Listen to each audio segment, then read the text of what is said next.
carne, meat. In this short lesson, you'll learn 5 common types of meat in Spanish. It's a quick and simple way to get started with food vocabulary and help you talk about meals, menus, and your favorite dishes. Let's get started. In Spanish, the word for meat is carne.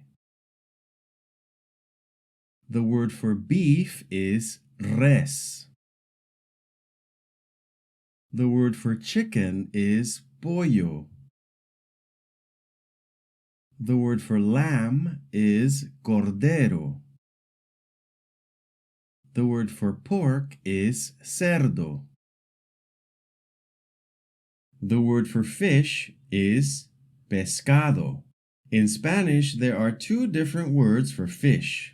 Pez is used when talking about a live fish, the kind that swims in the sea, a river, or a fish tank.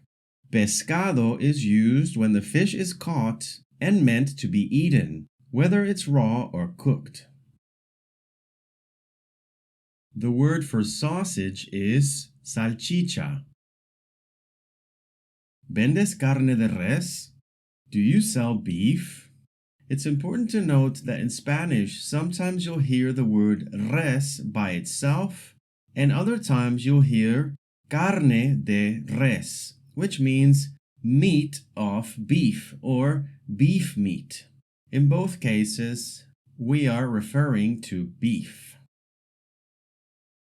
¿Tienes pollo? Do you have chicken? Este pescado es grande. This fish is big. Miguel no come carne. Miguel doesn't eat meat. No vendo cordero. I don't sell lamb. Well done learning about meats in Spanish. You're on your way to confidently ordering food at restaurants, describing dishes you like, and talking about food in general. In upcoming lessons, we'll go deeper into food vocabulary and learn how to build useful real-life sentences. See you in the next lesson.